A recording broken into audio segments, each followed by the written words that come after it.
જી, મારું નામ સુનંદાબેન રમેશભાઈ પરમાર છે।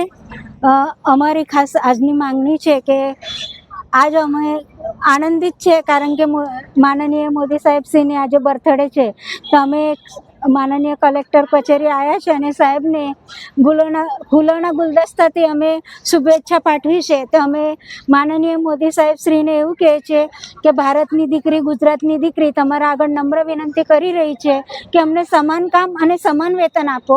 આ બહેનો, આ દીકરીઓ તમારી છે। દીકરીઓ પુષ્કળ મહેનત કરે છે, રાત દિવસ જ્યારે બી ફોન આવે, એમરજન્સી સેવાઓ, ગમે તે આરોગ્યનું કામ હોય, આપણી આશા વગર પેટ્રોલની 108 છે। એટલે માનનીય સાહેબ શ્રીને નમ્ર વિનંતી છે સમાન કામ સમાન વેતન આપે અને દીકરીઓની ઈચ્છા પૂરી કરે અને સમાન વેતન। મારું નામ શીતલબેન આશા બહેનોને અમારે આશા બહેનોના પ્રશ્નો લઈને અમે કલેક્ટર સાહેબને આવેદનપત્ર આપવા હતા।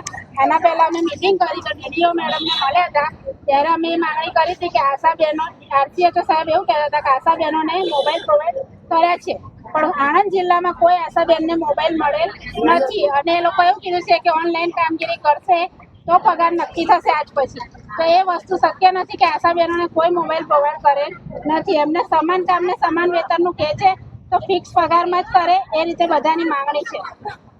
મારું નામ મકવાણા જ્યોતિબેન કનુભાઈ છે। હું આશા વર્કરમાં 2009 થી જોબ કરું છું। કન્ટિન્યુ જોબ કરીએ છીએ અમે સરકારની સામે અમારી એ જ લડત છે કે અમને ફિક્સ પગાર કરવામાં આવે, અમને કાયમી કર્મચારી તરીકે નક્કી કરવામાં આવે। અમને પૂરતું ઇન્ટેન્સિવ મળતું નથી, અમને મોબાઈલની બધી કામગીરી કરવામાં સોંપી દે છે પણ મોબાઈલની કોઈ જ સુવિધા અમને અપાતી નથી। તો એ સુવિધા અપાવે, અમને એનું રિચાર્જ કરી આપવામાં આવે અને બધી જ બહેનોને સમાન વેતન મળે એવી અમારી આશા લઈને અમે કલેક્ટરશ્રીને આવેદનપત્ર આપવા આવ્યા છીએ। અને અમારી આશા બેન અથવા આશા ફેસિલિટર બહેનો છે એ પણનું શોષણ થાય છે, તો એ લોકો માટે પણ એમની જે રીતે આવતું હોય એ રીતે એમને પણ ઇન્ટેન્સિવ પગાર નક્કી કરવામાં આવે।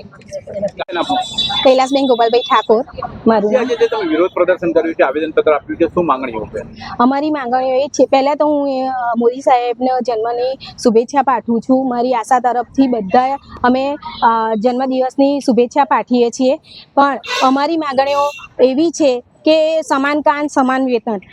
બીજી માંગણી એવી છે અમારી કે જે ટેકોની કામગીરી છે એ આશા બહેનોને મોબાઈલ આપેલા નથી, તે એ મોબાઈલ આપે પછી અમે ટેકોની કામગીરી કરવા બહિષ્કાર નથી કરતા, પણ અમને કંઈ તાલીમ મળી નથી, એ તાલીમ અપાવે પછી અમને મોબાઈલ આપે। કારણ કે જે ગરીબ બહેનો છે એમને, જે ગ્રામ્ય વિસ્તારની બહેનો છે એમને ટાવર છે એ પકડાતું નથી, એ બહેનો કેવી રીતે કામ કરે અને અમને દબાણ કરે છે કે તમે ટેકોની કામગીરી કરો।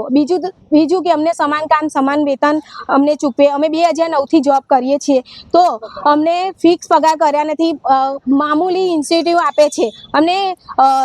અડધી રાતે 24 કલાક 108ની જેમ જે આશા બહેનો દોડે છે તો એમને પૂરતું મહેનતાણું બી મળતું નથી।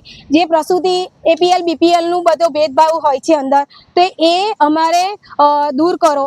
મોદી સાહેબ બેટી પઢાઓ બેટી બચાવો એવી એ કહે છે, તો શું આ મોદી સાહેબને આ અમારી બહેનો દેખાતી નથી? શું એ ગરીબ બહેનો અમારી દેખાતી નથી? અમે એટલું જ માગીએ છીએ કે અમને સમાન કામ સમાન વેતન, અમને ફિક્સ પગાર કરે એટલું જ અમે માગીએ છીએ અને કામના કલાકો નક્કી કરે, યુનિફોર્મ અમને આપે, બરાબર? યુનિફોર્મે અમને કશું આશા બહેનોને આપે અને અમે ડિલિવરી કેસ રાત્રે બી લઈને જવાના હોય છે, તો બહેનો રાતે ઉઠીને અમારા 24 ડ્યુટીની અમારી કશાય કલાકો નક્કી નથી। જે બી કામ ઉપરથી આવે છે સીધું આશા બહેનોને, અમે જે મેન પાયો છે, જે પાયો મજબૂત હશે તો કામ આગળ કરશે। અમને અમારું મહેનતાણું અમને મળતું નથી। અમે એટલું જ કહીએ છીએ કે અમને ફિક્સ પગાર કરી આપો।